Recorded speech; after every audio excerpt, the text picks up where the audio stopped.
Hi guys, welcome back to my channel. So today we are joined by a special little guest because we are teething and we do not really want to be put down. We were on our playmat until about 15 seconds ago and then we decided no, we're not having a bar of our playmat.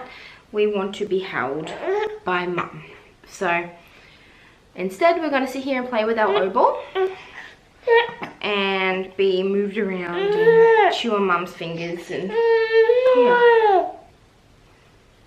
try and keep him happy for this video, but we will see. Don't mind my hair, it's just a bit. What, buddy? Here, want this one? What?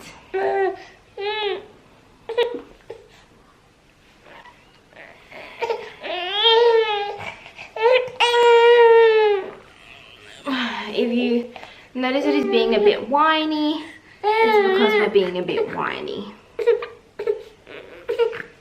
And now my battery's gonna die. So let's take two.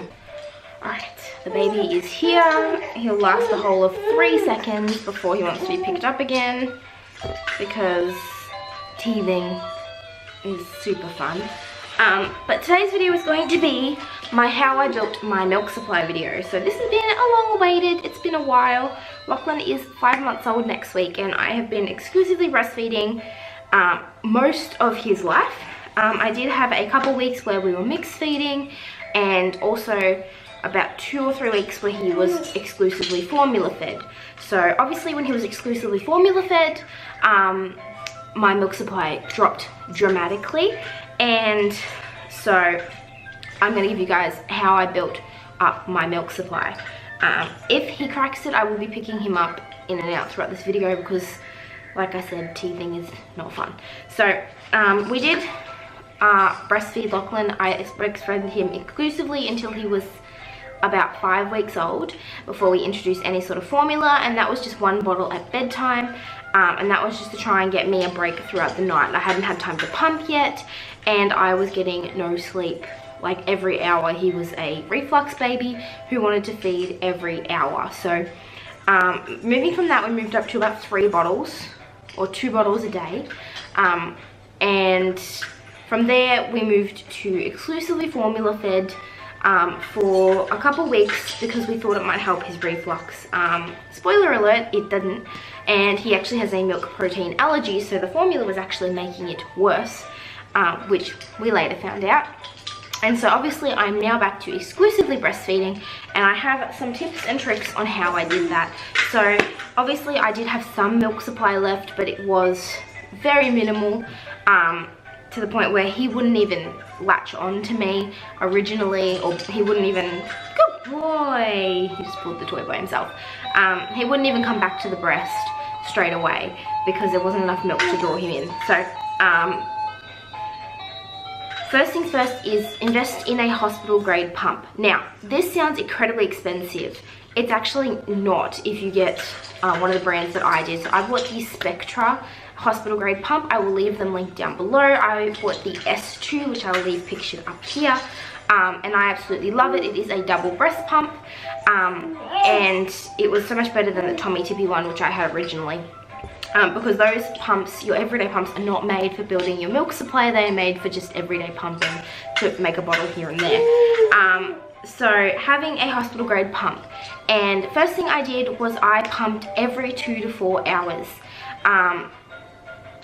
Basically every time he would feed, I would pump. And so obviously my husband would give him a bottle and I would pump. Now I set aside, you know, as long as I possibly could to do this. We had a 6-day weekend with the Easter weekend, and I chose then to do it. So, excuse me. Here, buddy.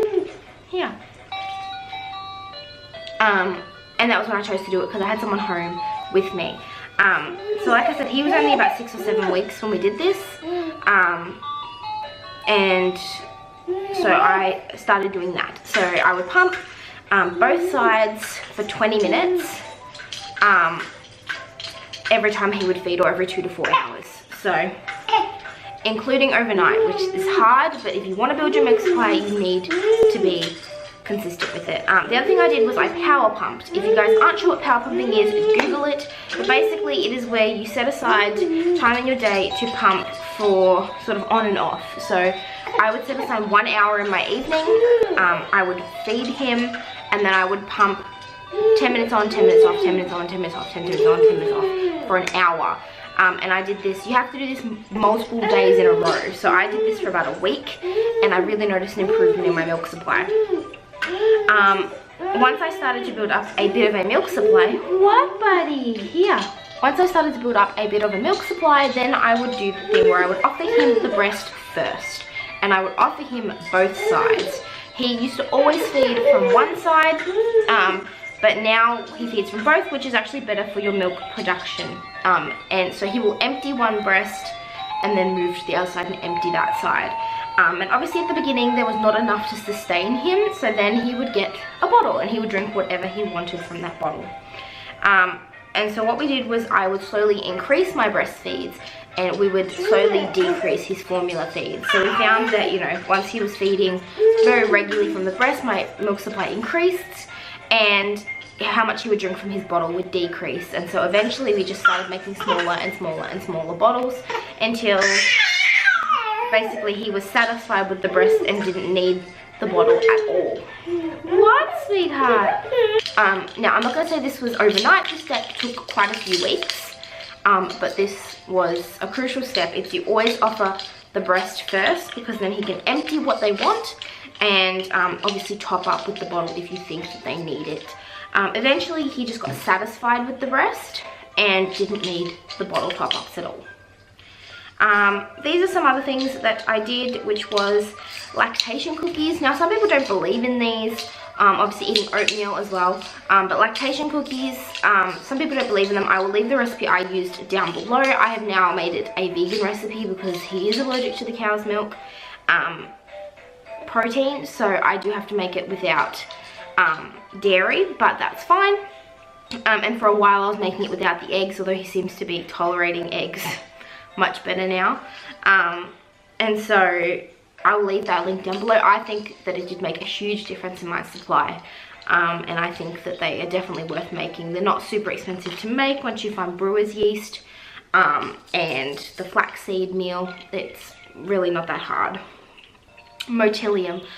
This is something I got prescribed from my doctor. I did speak to my doctor, tell her I wanted to build my supply, because I didn't think he was getting enough, obviously, and she prescribed these for me. So this is something you need as a prescription. I think in the US, doctors don't prescribe this anymore, and so, but I think you can get it online. Don't hold me against that, but there are other medications that you can take to build your milk supply if you feel you need it. Like I said, slowly continuing to increase your breastfeeds and decrease your formula. This is not an overnight thing. It will take some time, but it is doable. He is now exclusively breastfed every 3 hours, besides the little bit of solids that he gets. And those do not affect his diet at all. He still breastfeeds the exact same amount he did before I introduced solids. And I will be doing a video on how to introduce solids coming soon. Oatmeal. I don't know if this actually helps, but I've read that it does. The oats are fantastic for your milk supply. They're in the lactation cookies that I have. So I have been trying to eat overnight oats for breakfast some mornings of the week. Not every morning, but some mornings. Continue pumping even when your milk supply is where you want it to be. This is crucial for increasing your milk supply, and to keeping, you know, your baby happy, especially if they're going through a growth spurt and they want to be attached to you all the time. They will obviously help with that by doing things like cluster feeding or feeding for longer. But I highly recommend continuing to pump. And also it's great to have some milk in the freezer if you want to leave the baby with someone. Obviously increase your water and increase your high fat foods. Obviously good fats like nuts and avocados. I don't like avocado, but nuts. But you need to increase those things because they make your milk a lot more protein rich, a lot more fat heavy, and they're a lot better for the baby. They're not going to get as gassy, and they're going to get more hind milk and less form milk. So those are my tips on how to increase your milk supply. I will tell you that your milk supply is never exactly the same. Like my letdown is a little bit slower now than it used to be before I gave up breastfeeding for that short time. I now plan to breastfeed at least until he's 1 and he can actually tolerate cow's milk. But that's okay, you know. Please excuse my whiny little baby. Like I said, he is teething at the moment, which sucks, but it happens. All babies go through it. So I really hope you guys found this video helpful. Please leave me any comments down below on anything you've done to increase your milk supply, or if this video helped you. I would absolutely love to know. And yeah, thank you so much for watching. Please don't forget to subscribe if you are new to my channel. I make lots of mummy baby videos, and on the occasion beauty videos, but they're for a few in between when you got a little boy. But yeah, have a wonderful day, and I will see you guys in our next video. Oh, and also any video requests you guys have, leave them down below. I have quite a few on my list, but I'm more than happy to make videos that you guys want to see. So thank you so much for watching, and I'll see you guys in my next video. Bye! Say bye. Yeah, Lachlan. Lachlan, look, sweetheart. Yeah. Yeah. Look up here. Look up here. Here. You say bye.